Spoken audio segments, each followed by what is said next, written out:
तूफान चले जाते हैं, यादें रह जाती हैं, इंसान चले जाते हैं। इसलिए भाई साहब को चले जाना है, हम और आपकी याद रहेंगी कि नोटा गांव में गए थे, इतना विशाल जन समूह, ऐसे लोग। आइए छोटू भाई। हेलो, हमारे साथ मंच पर उपस्थित हमारे बुंदेलखंड के जाने माने हस्ती और बहुत बड़े कलाकार आदरणीय राजेंद्र सिंह गुर्जर जी, और हमारे गांव के समस्त हमारे उपस्थित गांव के बुजुर्ग लोग, आदरणीय माताएं, बहनें, और कहीं ना कहीं वो नौजवान साथी जिनके संघर्ष और जिनके बैक स्टेज प्रोग्राम के द्वारा ये कार्यक्रम सफल होने जा रहा है। हम तो अपने बुंदेलखंड की संस्कृति से जुड़ी कुछ बातें करना चाहते हैं आप लोगों से। ये गांव कितना पुराना हो सकता है आपका, 100 साल 200 साल पुराना भी हो सकता है ये गांव आपका। कुछ लोग विश्वास आपस में जता करके इस गांव को बसाने के लिए आए होंगे। हमारे पूर्वजों ने क्या उम्मीद और भरोसे के साथ इस गांव को बसाया होगा। कहीं ना कहीं वो बातें भी सोचने की हमें जरूरत है। आज ये बुंदेलखंड की वो सरजमी है, ये वो इलाका है। हमने माना कि ये पथरीला है, लेकिन हमारी बुंदेलखंड की इस सरजमी में विभिन्न क्रांतिकारियों ने जन्म लिया है। हमारे बुंदेलखंड की सरजमी में हमारे आपके बीच में, सबके बीच में कहीं ना कहीं एक कलाकार जन्मता है। और हमें जब मौका मिलता है हमने अपनी ये बात अपने लोगों को जरूर सुनाई है कि कितना पुराना हो सकता है ये गांव तुम्हारा। क्या विश्वास आपस में जता करके हमारे पूर्वजों ने इस गांव को बसाया होगा।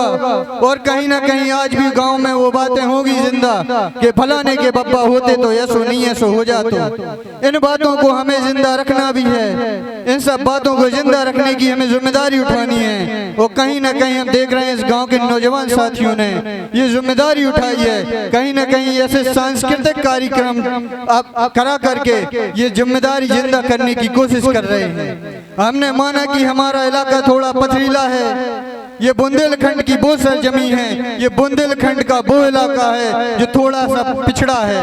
हमने माना कि हम पिछड़े इलाके से आते हैं, हमारे यहाँ पानी की व्यवस्थाएं उत्तम नहीं है, लेकिन कहीं ना कहीं हमको वो बातें भी याद करनी है। ये समझ के हमें नहीं पढ़ाई करनी है। हम तो नौजवान साथियों से भी कहते हैं कि ये समझ के नहीं तुम्हें पढ़ाई करनी है कि आने वाले समय में तुम्हें अपने घर का भरण पोषण करना है, बल्कि ये समझ के तुम पढ़ाई करना, ये समझ के तुम आगे बढ़ना कि आने वाले समय में तुम्हें अपने बुंदेलखंड का, अपने गांव का, अपने झांसी का नाम रोशन करना है, गौरवान्वित करना है। हमने अपनी बात अपने हर उसमें बताई है कि हमने हमारे किसी भी चले जाना, आप बुंदेलखंड का नाम आपको देश विदेश में सुनने को मिल जाएगा।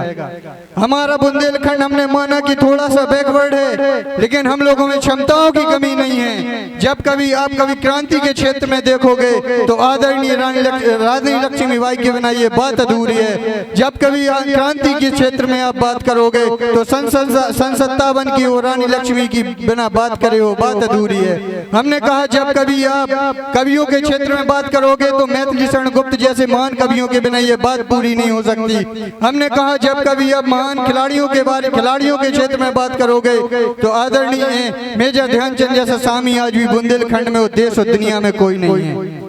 उसी प्रकार हमने कहा हमारे आपके बीच में, सबके बीच में, हम में आप में सब में एक कलाकार होता है। और कलाकार कौन? कलाकार वही होता है जो अपनी कला से दूसरों को खुशियां पहुंचाने का काम करे।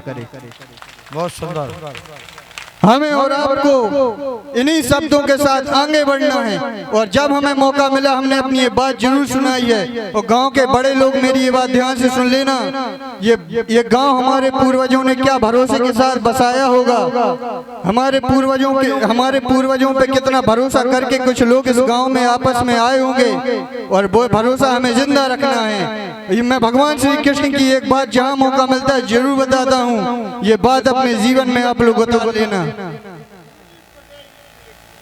भगवान श्री कृष्ण चाहते तो पलवर में पूरी महाभारत खत्म कर देते। महान योद्धा थे वो, लेकिन महाभारत जैसे युद्ध में भी वो सारथी बने थे। इसी प्रकार साथियों, जब कभी आपको मौका मिले, जो आपसे गरीब है, मजबूर है उसके जीवन में मददगार सारथी बनकर के उसकी मदद जरूर कर देना। जब कभी आपको मौका मिले किसी के जीवन में भगवान श्री कृष्ण की तरह बनके सारथी जरूर बन जाना। इन्हीं शब्दों के साथ कि आने वाला समय, आने वाला वक्त इस गांव का कहीं ना कहीं नौजवान हाथों में जाए, ये गांव नौजवान विचारधाराओं के साथ आगे बढ़े। इन्हीं शब्दों के साथ बहुत बहुत धन्यवाद।